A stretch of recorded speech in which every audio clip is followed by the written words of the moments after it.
Assalamualaikum warahmatullahi wabarakatuh.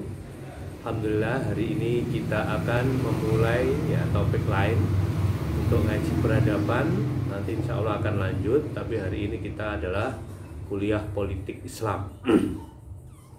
Jadi politik, teologi, kemudian wanita itu adalah bahasan yang sangat populer. Selama manusia hidup itu akan selalu ada.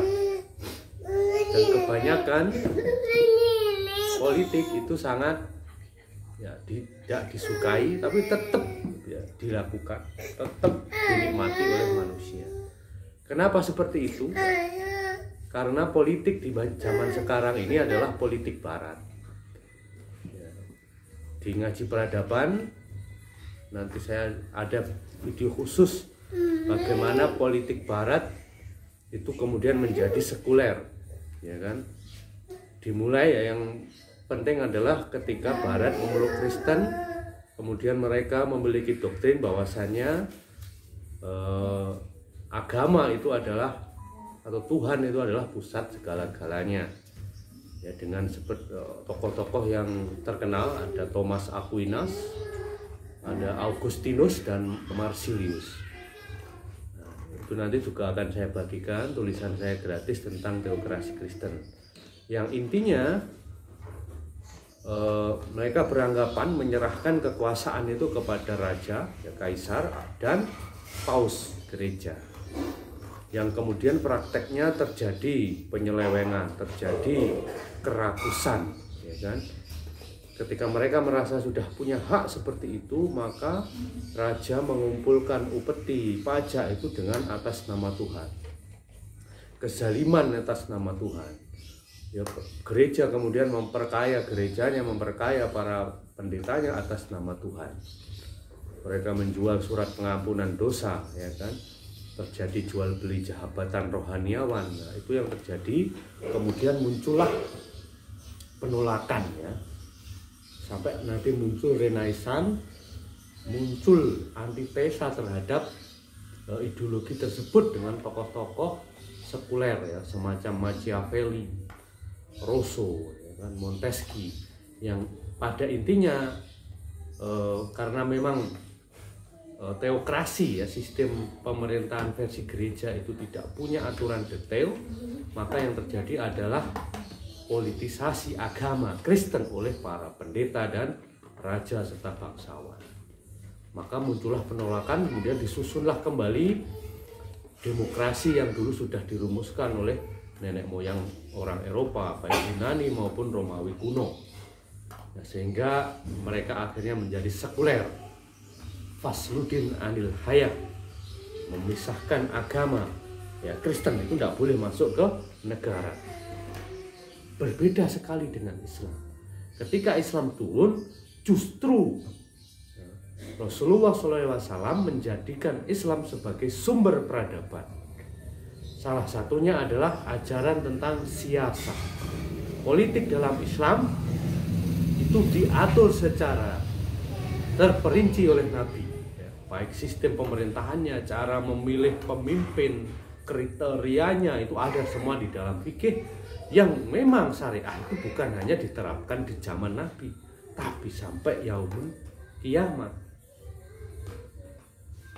Jadi ketika barat sekuler itu mereka, ya, menjauhkan agama, ya, dalam hal ini khusus Kristen, karena pengalaman mereka ya agama Kristen, karena mereka trauma terhadap agama yang ketika diterapkan menindas, ya kan, memalak dan memperkaya diri, yang akhirnya terjadilah Renaissance, abad pencerahan di Eropa itu ketika agama, ya, Kristen khusus loh, bukan agama Islam, bukan Hindu, bukan Buddha, itu kemudian ditinggalkan.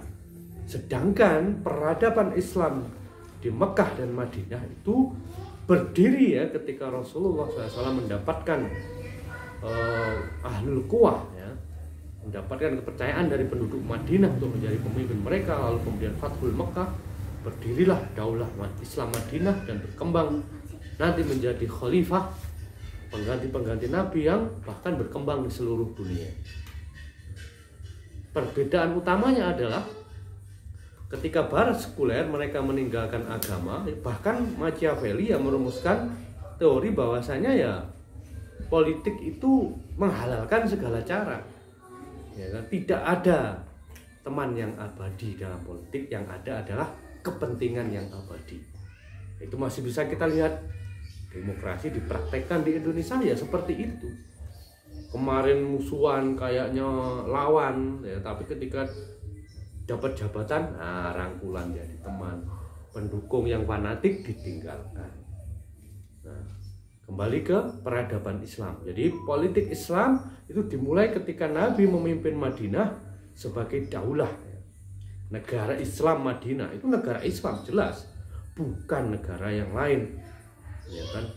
Disitulah terjadi sistem politik yang ya bisa dikatakan modern dan mulia, di mana dunia belum membebaskan memperlakukan budak dengan baik. Oh, di situ sudah ada Hilal, sudah ada Wasi yang bahkan menjadi tokoh di Daulah Madinah, kemudian nanti menjadi Daulah Islam ketika Fathul Mekah, nanti menjadi khilafah ketika Rasulullah SAW wafat digantikan oleh Abu Bakar.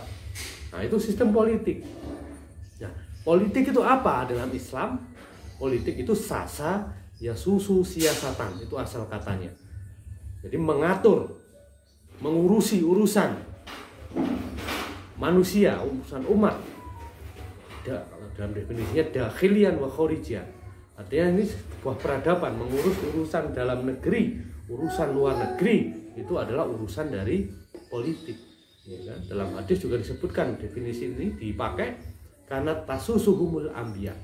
Kullama halakan nabi fa innahu la nabiyya ba'di fasatakunu khulafa. Karena tasusuhum ya, dari sasaya susu tadi. Maknanya adalah mengurusi, mengatur. Jadi dalam Islam tidak ada definisi politik menghalalkan segala cara. Jadi mengurusi umat dengan syariat Islam, ya kan? Kalau sekarang belum bisa ya kita mengajak umat untuk bisa mengurus dirinya dengan syariat, yaitu dengan berdakwah. Itu berpolitik. Jadi tidak ada hal negatif ketika kita berpolitik berlandaskan dengan Islam. Itu justru mulia ya. Nabi SAW berpolitik. Dengan beliau berpolitik, maka ya kan mengurusi umat ya di Madinah dulu, kemudian di Mekah, Jazirah Arab dengan Islam. Dan yang terjadi berbeda dengan Barat, ketika mereka memaksakan agama Kristen yang tidak punya aturan detail tentang politik, tentang siasa, mereka dark age, abad kegelapan. Dan Islam, ketika Islam yang punya aturan terperinci, yang nanti di bab kedua kita diskusikan, Islam justru gilang gemilang, golden age, ya kan? Menaklukkan dua peradaban besar, Romawi dan Persia. Ya. Kemudian teknologi saat itu yang dimiliki oleh peradaban Islam adalah yang terbaik di dunia saat itu ketika dalam masa keemasannya. Kemudian perlakuan terhadap budak, perlakuan terhadap wanita, perlakuan terhadap anak-anak dan sebagainya, semuanya adalah the best standar. Kan? Itulah politik Islam.